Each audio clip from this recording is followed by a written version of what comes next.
Dando continuidade ao estudo dos cargos em comissão, estamos aqui no Estatuto do Rio de Janeiro e avançando agora nós vamos nos deparar com uma situação um pouquinho, não digo assim complicada, mas que gera um certo desconforto. Por quê? Porque esse estatuto, como a gente já está cansado de falar, é um estatuto que já está meio antigo. Então, algumas alterações foram feitas e que, na verdade, não houve uma atualização no repositório oficial, que seria lá na Alerj. A gente identifica algumas obras aí, decretos bem antigos que teriam alterado o texto 2479 principalmente, mas que a gente não encontra essa alteração lá no site da Alerj. Aí o que acontece? Algumas pessoas vão publicar obras e tiram o texto da Alerj e não têm conhecimento dessas alterações. Outras obras citam essas alterações. Então, o que eu vou fazer? Como concursos até recentes, eles acabam abordando o texto que está lá na Alerj disponível, surgem questões que geram uma controvérsia e acabam sendo anuladas. Mas do que eu estou falando? Estou falando da hipótese de alguém que tenha mais de 70 anos ou alguém aposentado por invalidez ser nomeado para um cargo em comissão. Tá? Em regra, quem tem mais de 70 anos, em função da aposentadoria compulsória, a gente vai encontrar aí na doutrina ou naqueles que discutem o tema, ou até mesmo na jurisprudência, uma controvérsia, né? Tem gente que entende que não pode em função da aposentadoria compulsória e outros que entendem que aquela aposentadoria compulsória de 70 anos prevista na Constituição seria apenas para cargos efetivos, que os cargos em comissão não estariam submetidos àquilo ali. Enfim, o que me interessa aqui trazer para vocês é um dispositivo que encontrava-se no 2479, que se você for lá no site da Alerj ainda você vai encontrá-lo, mas que em alguns livros aí apontam que esse dispositivo teria sido revogado por um decreto de 1979. Eu até já vi esse decreto, mas não baixei para poder confirmar. Vi em algum lugar, mas você procura aí nas fontes, você não encontra. Você encontra referência a ele no livro, em alguns livros, né, que trabalham o tema. Mas o que eu estou falando? Dessas restrições aqui que teriam sido ou que estão ainda previstas no texto 2479 lá na Alerj, por isso que a gente coloca isso aqui. Restrições no sentido de que o aposentado por invalidez e o maior de 70 anos não poderia ser nomeado para cargos em comissão e, obviamente, tomar posse, ser investido em cargo em comissão. O dispositivo é esse aqui, ó. Olha lá. Não poderão ocupar cargo em comissão os maiores de 70 anos e os que tenham sido aposentados por invalidez para o serviço público, desde que subsistentes os motivos que determinaram a inatividade. Então, o que acontece? Esse dispositivo está vedando a possibilidade de um aposentado por invalidez ou maior de 70 anos ser investido em um cargo em comissão. Tá? O dispositivo é esse aqui. Se a gente for lá no site da Alerj, a gente vai encontrar esse dispositivo ainda constante do texto 2479. Contudo, algumas obras que atualizam as normas ao longo do tempo apontam que um decreto de 1979 revogou esse dispositivo do parágrafo 2º do 22 do 2479 e que agora o 22 do 2479 trabalha apenas com um parágrafo único. Tá? Bom, teria sido revogado por um decreto estadual de 1979. Contudo, ele vem sendo cobrado em concursos. O concurso do TJ de 2012 fez mais de uma pergunta em cima disso aqui. Salvo engano, as questões elas foram anuladas. Já tem algum tempinho, né? Mas tenho quase certeza que as questões foram anuladas. Agora, uma foi colocada e não foi anulada. Uma questão do Detran de 2009, né? Da CEPERJ. Olha só o que ele coloca aqui no enunciado. Olha aqui. Ele faz direta menção ao dispositivo que em tese foi revogado. Então, de acordo com o artigo 22, parágrafo 2º do decreto 2479 de 79, não poderão ocupar cargo em comissão os que tenham sido aposentados por invalidez para o serviço público, desde que subsistentes os motivos que determinarem a inatividade, e também aqueles que o gabarito sejam maiores de 70 anos de idade, em cima disso aqui. Então, típico do nosso problema, que, né, uma norma muito antiga, com muitas alterações, não devidamente atualizada, e a gente vai ter que reconhecer a possibilidade de uma questão que trabalha isso aqui. Tá? É ruim, concordo, né? A gente fica numa situação de insegurança, mas se trabalhar o tema, se vier como veio aqui, responde aqui, né? Recursos a gente vê depois. Mas o fato é que isso pode ser cobrado e, eventualmente, ficando comprovada essa revogação, o que vai caber, e ela foi realmente revogada, né? O que vai caber é uma propositura de um recurso para quem se sentir prejudicado. Porque se não tivermos aí pessoas prejudicadas, se não tiver recurso apresentado, e até porque essa pergunta aqui, sem fazer referência à lei, ela acaba trazendo uma noção de teoria geral sobre o tema, né? Será que um inválido ou uma pessoa com mais de 70 anos de idade poderia ser nomeado para um cargo em comissão? A gente vai cair em doutrina, né? A gente tem posicionamentos. Em relação ao inválido, fica complicado. Em relação ao maior de 70 anos de idade, fica ali divergente, posições para um lado e posições para o outro. Então, enfim, gente, conheça esse dispositivo. Se aparecer na prova, a gente responde conforme está aqui e, se eventual, recurso para questionar a validade da questão em função da revogação desse dispositivo, ok? Então é isso aí para a gente fechar o nosso cargo em comissão e passar para um estudo de algo que é bem próximo ao cargo em comissão, que é a função de confiança. Essa função de confiança, ela tem um fundamento constitucional e a gente vai ver como que isso tem repercutido no nosso estatuto, que a gente precisa saber para poder conduzir o tema. A gente vai chegar a mais um probleminha aí, tá? Então, função de confiança ou função gratificada, mais uma vez nós temos uma base constitucional no artigo 37.5. E essa função de confiança ela vai ser bem próxima do cargo em comissão. Mas presta atenção, tem muita gente que confunde isso, tá? Fica atento nas diferenças. Cargo em comissão é cargo, tem todas as características de um cargo, né? Tem que ser criado por lei, atribuições definidas em lei, e no caso do cargo em comissão, a nomeação vai se dar da forma como nós já estudamos, é uma nomeação.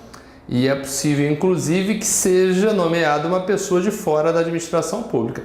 Já na função de confiança, alguns pontos são diferentes, apesar da semelhança que existe entre cargo em comissão e função de confiança. E esses pontos a gente vai ver aqui agora, tá?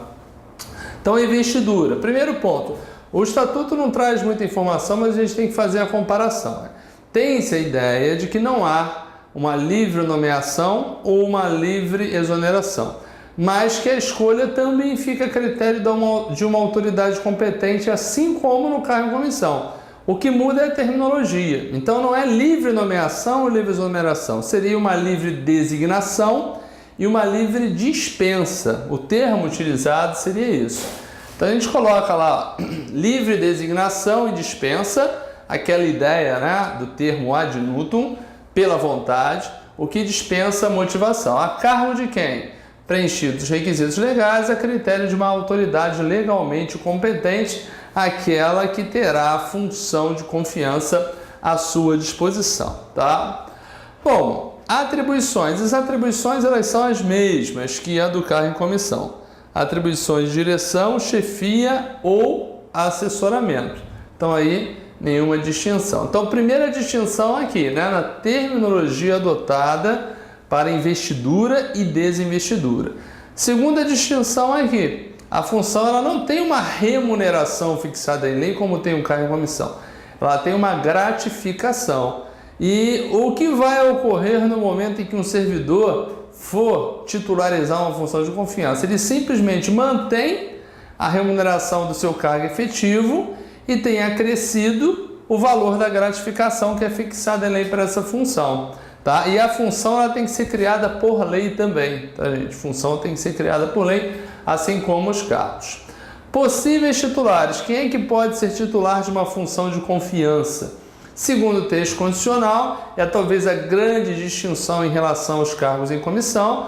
Para a função de confiança, gente, só servidor titular de cargo efetivo. Não é possível que uma pessoa de fora da administração ou sem prévio vínculo com o cargo efetivo seja nomeado e regularmente investido nesse cargo em comissão, ok? Então, somente servidores titulares de cargo efetivo, tá? Obviamente, aqui a gente está falando da Previdência, mas ele vai manter o regime próprio de Previdência Social porque a pessoa ela já é titular do cargo efetivo, então ela está vinculada ao regime próprio, ela é afastada da mesma forma, vai exercer as atribuições da função de confiança, mas mantém o vínculo previdenciário aqui na forma do artigo 40 da Constituição Federal. Então, gente, em relação à distinção que há entre cargo em comissão e função de confiança, nós temos o termo utilizado para a investidura e desinvestidura, a ideia de que é fixada uma gratificação e a escolha de quem vai titularizar o cargo, que no caso, quem vai titularizar a função, que no caso será necessariamente alguém que já é titular de cargo efetivo, diferentemente como ocorre lá no cargo em comissão, tá ok? Bom, e aí nós temos o 37.5, tá? Cabe uma leitura aí pelo seu material, não vou me apegar muito a ele, mas só para a parte amarela, né? As funções de confiança exercidas exclusivamente por servidores ocupantes de cargo efetivo. Agora vamos dar uma olhada como que estão as funções de confiança no Estatuto do Rio de Janeiro. O certo é o seguinte, existem leis esparsas para as diversas carreiras no âmbito da administração do Estado que vão fixar ali as suas funções respectivas, tá? Por quê? Porque o Estatuto pouco fala sobre a função.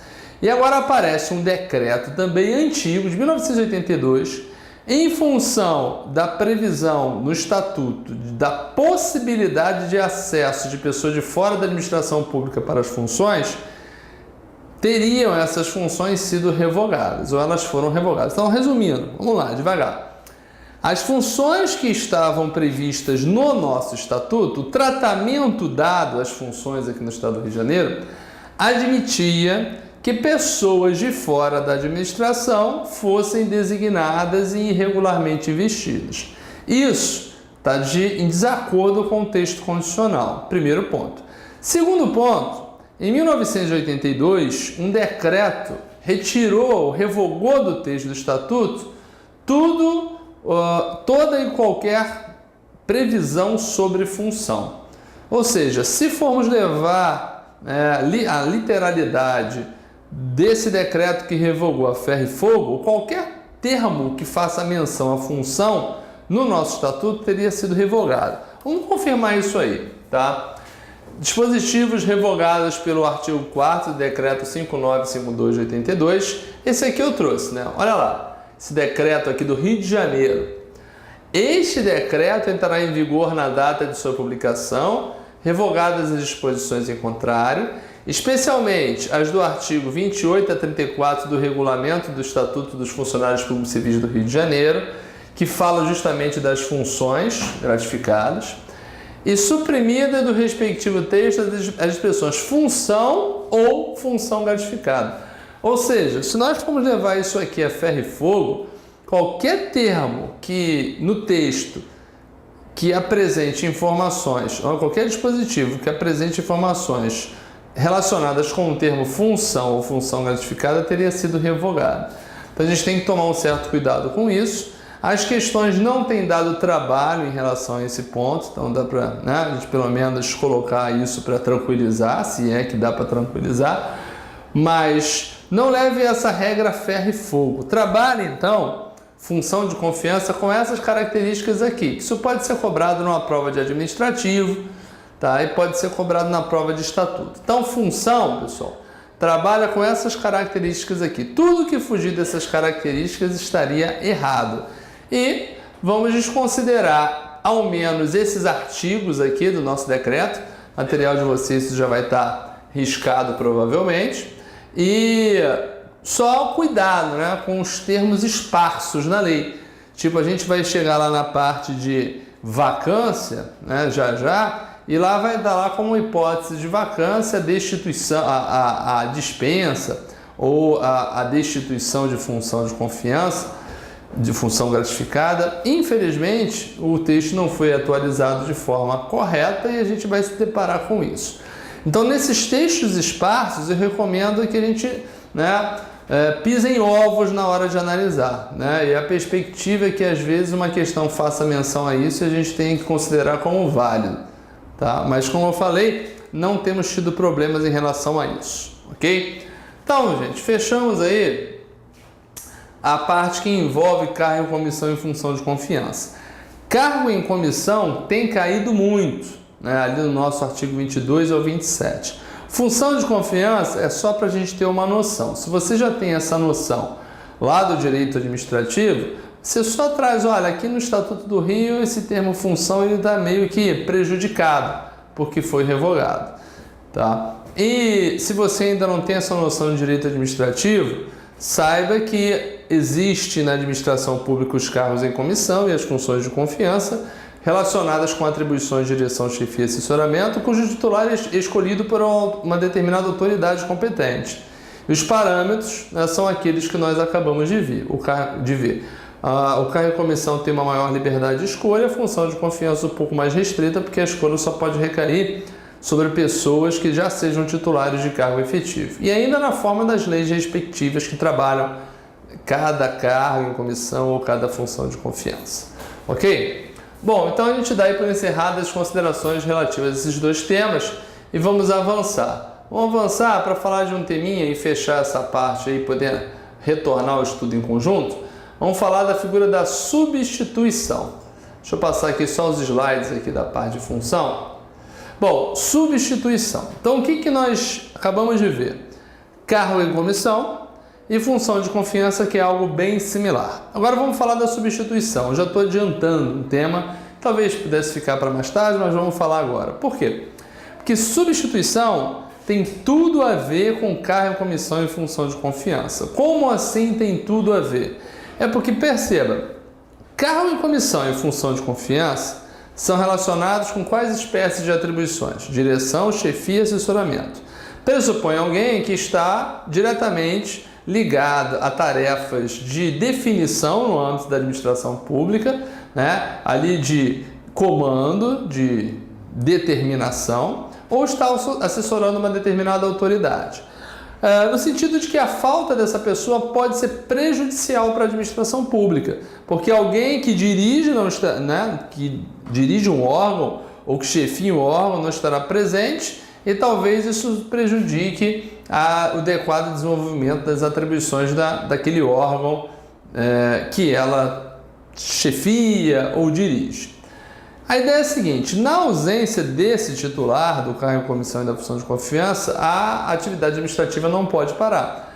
Já tivemos até questões de concurso, fora aqui do Estatuto, fazendo uma relação direta entre o Instituto da Substituição e outros correlatos e o princípio da continuidade dos serviços públicos, que tem relação, Você viabilizar a continuidade da atividade com a substituição na ausência de eventuais servidores, isso aí é adequado. Então, o nosso estatuto ele cumpre esse papel. Ele vai estabelecer regras direcionadas para a cargo em comissão e para as funções que vão estabelecer de que forma que será suprida a falta de um titular de um cargo em comissão e de uma função de confiança. Essa falta é suprida através do mecanismo da substituição. A disciplina que a gente vai ter, nós vamos encontrar tanto no 220 quanto no 2479. Eu acho que é importante analisar os dois. Mas então, nas hipóteses de afastamento ou impedimento de um titular de cargo em comissão de função de confiança, surgirá a figura do substituto. Artigo 14 do DL 220 e artigo 35 do 2479. A gente traz o 14, olha. O cargo ou função de confiança poderá ser exercido eventualmente em substituição e pode ser que a investidura dependerá de posse.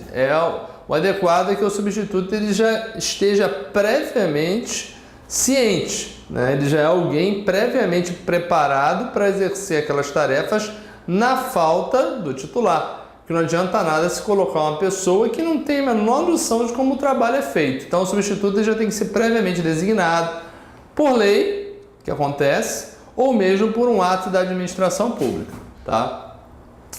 Parágrafo 1º. Ressalvada a hipótese prevista em regulamento, a substituição será gratuita, salvo quando o afastamento exceder a 30 dias. Então, substitutos, por aqui, ele não teria uma remuneração se ele não permanecesse por mais de 30 dias na condição de substituto.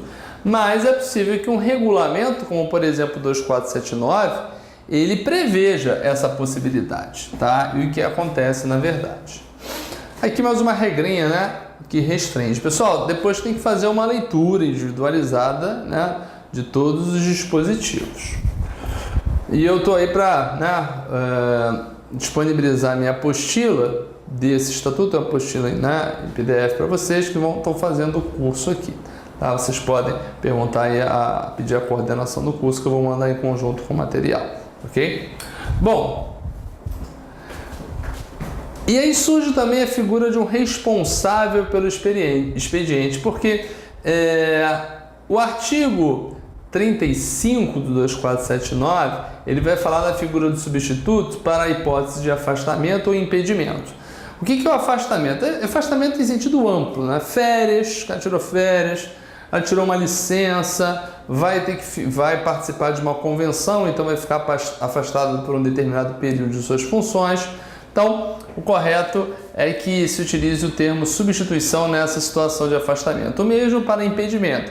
Impedimento é quando a pessoa, ela, de uma certa forma, ela não pode tomar providências, tomar decisões, porque teria um interesse no caso. Então, ela está impedida. Então, com esse interesse, ou alguém, alguma pessoa próxima dela tem um interesse, então ela fica meio que questionável em função de um interesse prévio dela ou de uma pessoa próxima da decisão a ser tomada. Então ela se declara impedida. Vou pegar um exemplo, digamos aí que é um recurso de multa para ser julgado e a pessoa que apresentou o recurso é um parente próximo de quem está julgando.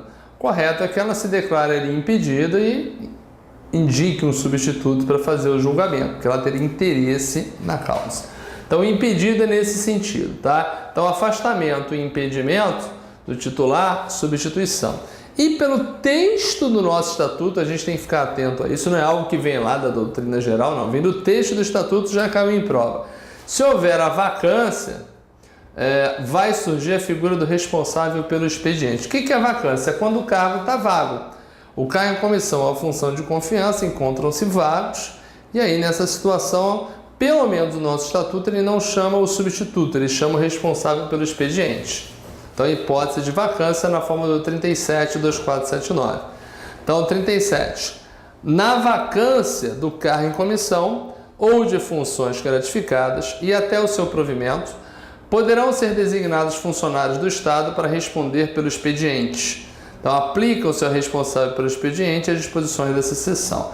Disposição do 35 e do 36. Então, cabe uma leitura complementar em relação a esses dispositivos do 35 e do 36. Não é muito frequente em prova, mas é daquelas informações, isso aqui já caiu, que quando aparecem acabam solucionando alguma coisa na prova, porque não é todo mundo que vai acertar, só os muito bem preparados. Ok, gente? Então, cargo em comissão e função de confiança e substituição, a gente considera as informações colocadas. Então, pessoal, o que nós acabamos de fechar? Uma análise que envolve muita Constituição Federal, não tem jeito, tá? Do objeto de estudo principal, que é a figura do cargo público. Vimos características gerais dos cargos, cargos efetivos, cargos em comissão, e aproveitamos para falar um pouquinho de função de confiança. Então, nós já sabemos. Cargo efetivo, prévio concurso público, pode adquirir estabilidade, tem regime próprio de previdência. Cargo em comissão, livre nomeação e exoneração a cargo de autoridade competente, não gera estabilidade, atribuições de direção, chefia e assessoramento. Em tese pode ser nomeada uma pessoa de fora da administração pública, e assim por diante. E as características aí da função de confiança, nós já fechamos também. Agora, o que vamos fazer? Vamos trazer informações que se aplicam em conjunto a cargos em comissão e cargos efetivos. E, quando for o caso, a função de confiança também. Mas são informações que trabalham em conjunto, essas duas espécies de cargo principalmente, cargo efetivo e cargo em comissão. Primeira situação, então, gente, é a investidura, tá? Investidura, que vai do artigo 14 ao artigo 20 do nosso 2479. Primeira coisa a ser colocada, o que vem a ser a investidura. Pessoal, investidura é um vínculo que se estabelece entre uma pessoa e um cargo.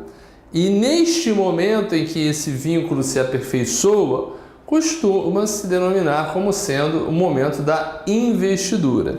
Agora, a situação específica, concreta, o ato que gera a investidura, se você já estudou o Estatuto Federal ou uma teoria geral sobre o tema, você deve ter assimilado que a investidura ocorre com a posse. Beleza, é isso que está lá no Estatuto Federal e na teoria geral. Aqui no nosso Estatuto do Rio, como eu já falei com vocês, cuidado, o tratamento é um pouco diferente em função do antigo estágio experimental. E aí, no artigo 14, tivemos alguns tratamentos um pouco diferentes, né? Alguns tratamentos um pouquinho diferentes do que é o normal. Então, o que é investidura? Aperfeiçoamento do vínculo entre um cargo e seu titular. No cargo em comissão, segundo o Estatuto do Rio, tá? Artigo 14. No cargo em comissão, essa investidura ocorre com a posse. E o que é a posse? Posse, gente, é um ato formal, onde assinam esse ato formal o empossando e a autoridade competente para dar posse. E nesse documento estão ali descritas todas as atribuições e todas as regras inerentes ao regime jurídico daquele cargo a qual o indivíduo passa a estar vinculado a partir da investidura. Então, o cargo em comissão aqui no Rio de Janeiro leva em consideração essa ideia geral de que a investidura ocorre com a posse. Está no texto do 14. Já no cargo efetivo, esse mesmo artigo 14, ele vai apresentar uma informação diferente, fora do que é o comum. Ele vai dizer que a investidura ocorre com o exercício.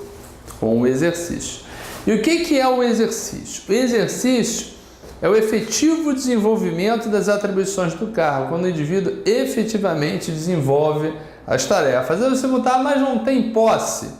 Pois é, o problema é a sistemática desse estatuto desde a sua origem. Vamos ver se você consegue compreender por que aqui se fala em investidura por exercício e não pela posse. Porque é o seguinte, antes, né, da revogação, o Estatuto do Rio de Janeiro previa uma fase do concurso chamada estágio experimental, tá lembrado? Nesse estágio experimental, a pessoa ficava trabalhando ou exercendo atribuições como se servidor já fosse, mas estava sendo avaliado, era um estagiário ainda em fase de concurso ali, né? Estava ali fazendo estágio experimental. Só que qual era a rotina dele? A rotina de trabalhar todo dia e fazer as tarefas normalmente, né? Quem olhasse para ele e para o servidor não ia fazer distinção nenhuma. Um seria servidor, o outro seria estagiário. Mas em relação às tarefas diárias... Então, em relação às tarefas diárias, às tarefas do cotidiano, estariam fazendo a mesma coisa. Ocorre que chegaria em um determinado momento, o estágio acabaria. E o indivíduo ia continuar no seu dia a dia no rame-rame. E um belo dia, a sua nomeação seria publicada. E ele continuaria no seu rame-rame do dia a dia. Vai e volta para o trabalho, faz as atribuições e tal. A questão é a seguinte, será que a partir da nomeação do indivíduo, ele teria que esperar o dia da sua posse, que depende de um ato solene, depende da disponibilidade da autoridade competente para dar posse, etc., para aí se tornar investido no cargo? Não, além de entender o seguinte, não, olha, se ele foi nomeado e no dia seguinte ele vai trabalhar, quando ele vai trabalhar, ou seja, desenvolve as atribuições do cargo, ele já está em exercício e em função disso já está investido. Não precisa esperar a posse. A posse pode fazer depois, né? Espera um pouquinho, faz um coquetel legal, né? Reúne todo mundo e faz a posse. Mas a partir do momento em que ele aparece para entrar em exercício no dia seguinte, né? Ou às vezes até no mesmo dia da publicação que é feita da sua nomeação, ele já está investido. Então A ideia é essa, é garantir a investidura o mais rápido possível. Então ele está no estágio probatório, está trabalhando normalmente, está no estágio experimental, está trabalhando normalmente. E aí um certo dia, né, ele esgota o estágio experimental, foi aprovado. Ele continuava indo normalmente, ele estava na condição de alguém que é aprovado no estágio experimental esperando a nomeação, mas ele continuava na condição, o estatuto falava, continuava na condição de estagiário até a data da nomeação, tinha que se dar até 90 dias. E aí um belo dia era nomeado, no dia seguinte ele ia trabalhar, entrava em exercício, porque estava desenvolvendo as atribuições do cargo e em função disso já estava investido no cargo. Mas o que importa é conseguir visualizar essa diferença aqui, que é o momento da investidura em relação ao cargo em comissão e ao cargo efetivo. E aí nós temos um prazo. Prazo para o exercício ou a posse, 30 dias a contar da publicação do ato de provimento, que dá, né? 30 dias a contar da publicação do ato de provimento. Eu já vou adiantando para vocês.